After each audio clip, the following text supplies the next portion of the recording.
Assalamualaikum warahmatullahi wabarakatuh. Alhamdulillahirabbil alamin wassalatu wassalamu ala asyrofil anbiya'i wal mursalin wa ala alihi washabihi ajmain, amma ba'du. Mahasiswa STEB Bama yang saya hormati, baik mahasiswa prodi manajemen haji umroh dan prodi manajemen bisnis syariah, pada pertemuan pekan ke-10 ini mata kuliah ilmu tauhid di STEB Bama Badri Masduki Keraksaan Probolinggo.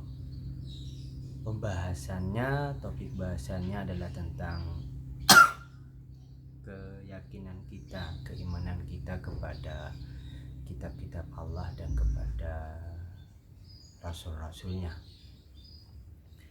Bismillahirrahmanirrahim. Saya mulai dengan ayat A'udzubillahi minasyaitonirrajim.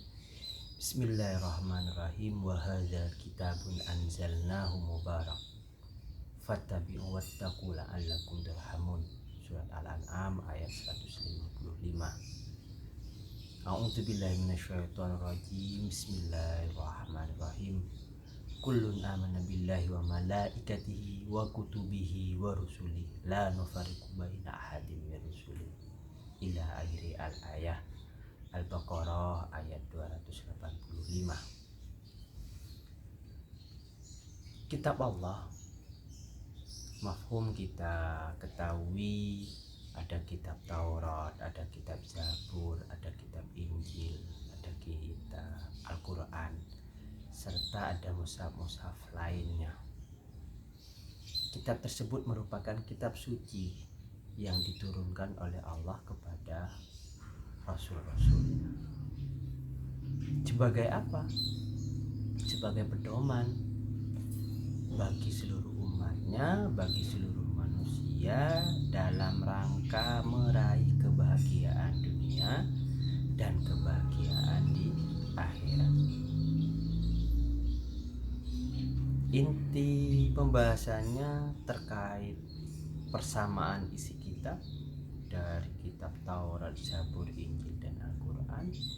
Seluruhnya mencakup satu aspek, yaitu aspek akidah atau aspek tauhid, dalam rangka mengesahkan Sang Pencipta. Persamaannya pasti itu semuanya. Cuman pada aspek hukum atau aspek syariat berkembang dari kitab yang satu dari kitab yang lainnya.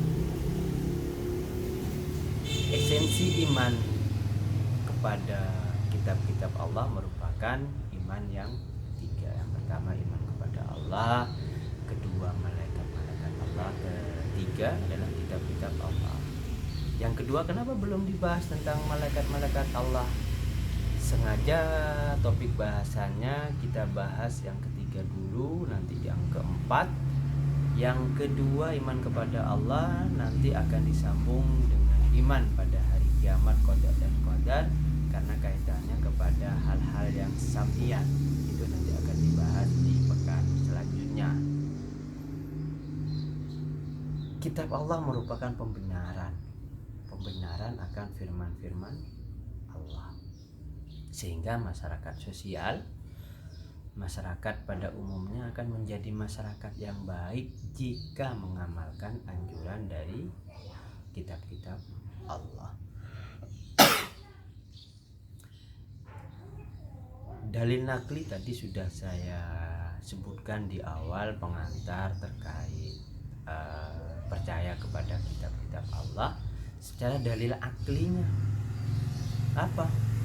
Kitab-kitab Allah yang di dalamnya berisi firman-firmannya merupakan rujukan umat sepanjang zaman, ya, penjaga akidah dan syariat agama, dan juga merupakan penjaga dakwah dan risalah dari kerasulan nabi-nabi sebelumnya.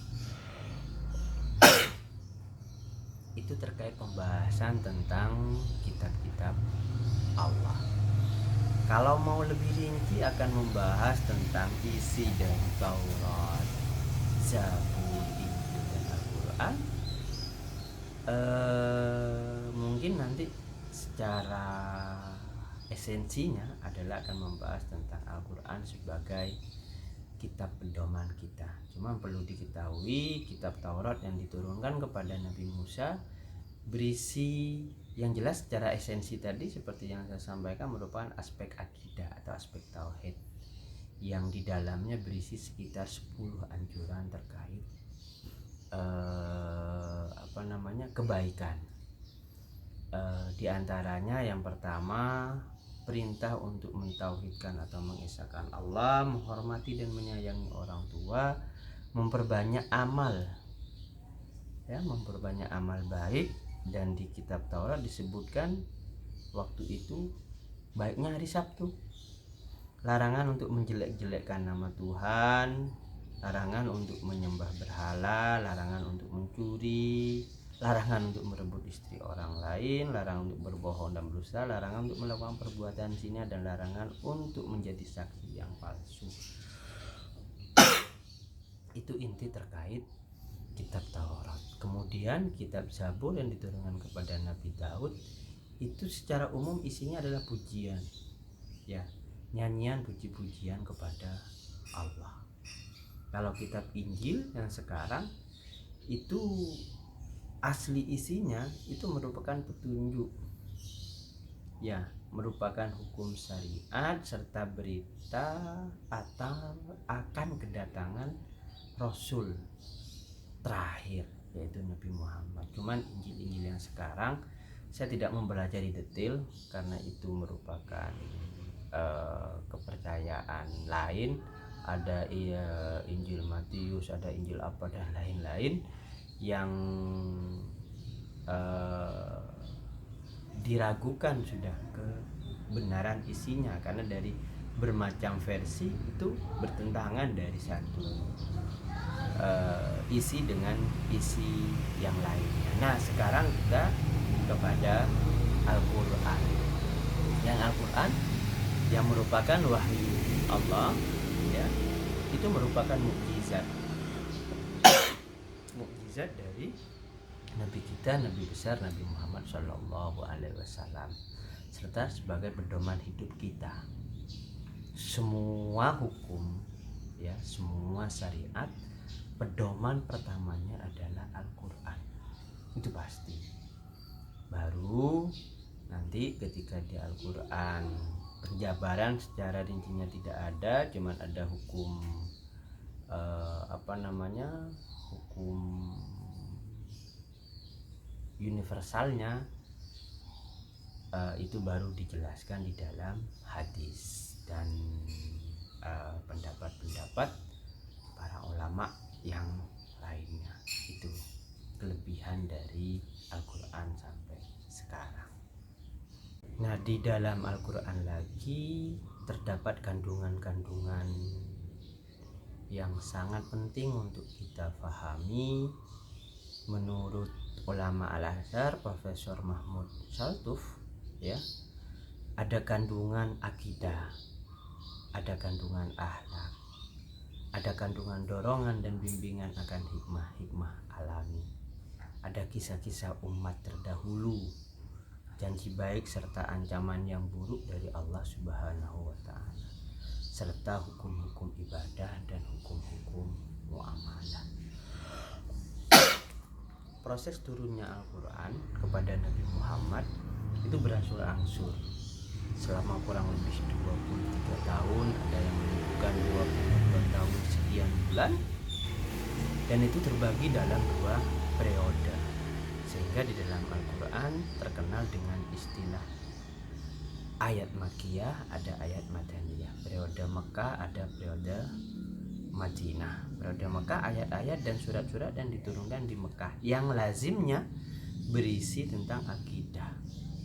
Kalau diturunkan di Madinah, lazimnya berisi tentang syariat yang berhubungan dengan hubungan sosial atau muamalah. Selain dari 4 kitab tadi, kitab Taurat, Zabur, Injil dan Al-Quran, Allah juga menurunkan mushaf yang diturunkan kepada nabi-nabi yang lainnya. Baik, sekarang pembahasannya adalah terkait nabi dan rasul.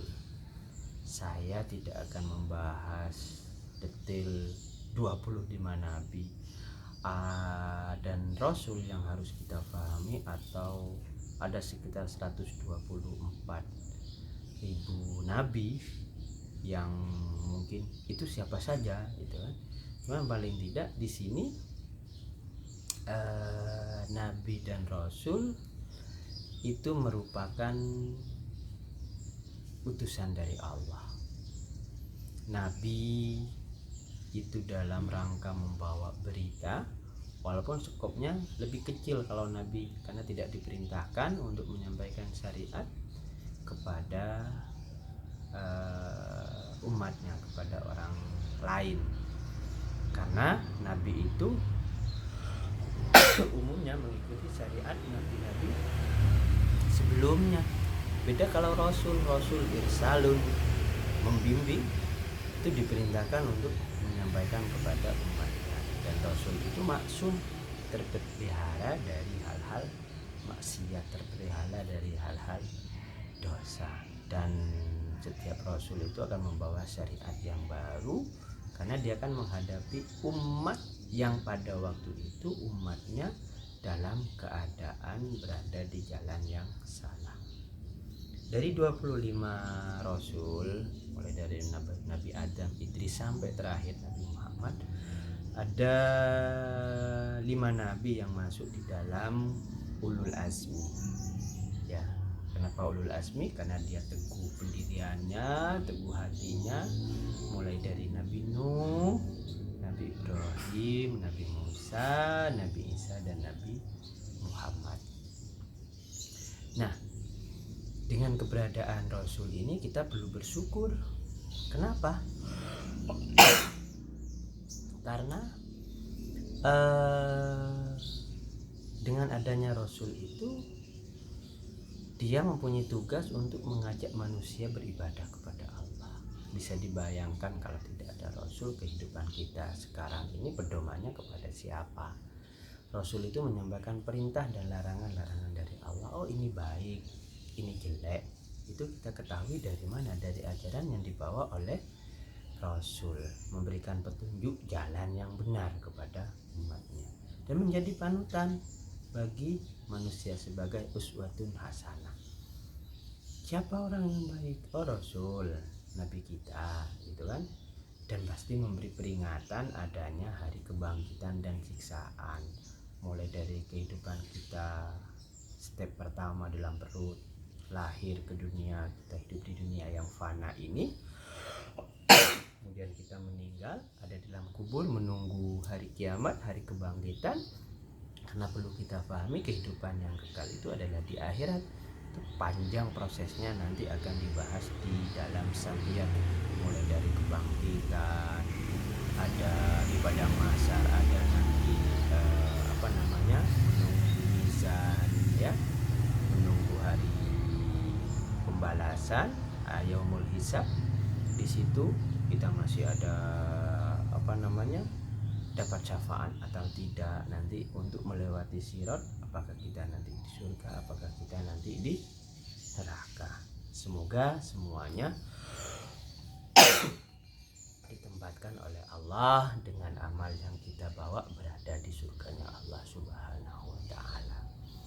Selanjutnya adalah tentang sifat-sifat Rasul. Seperti yang sudah kita pahami, sifat wajib, muhal, dan jaiznya bagi Rasul. Rasul pasti mempunyai sifat sidik, amanah, tabligh, dan fatonah, jujur, ya, amanah, dan menyampaikan sesuatunya, fatonah. Dan setiap Rasul pasti cerdas. Kalau nggak cerdas berarti dia bukan Rasul. Kebalikannya, sifat muhalnya adalah kidib, hianat, kitman, belada. Kidib itu adalah bodoh, ya, berdusta. Hianat, dia hianat, dapat amanah tidak disampaikan atau penyampaiannya keliru, mustahil, ya. Kitman, menyembunyikan, baladah, bodoh.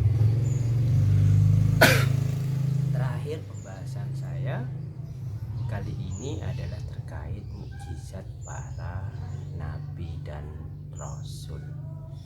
Nah, perhatikan di sini karena di sini adalah tugasnya kalian nanti terkait mukjizat.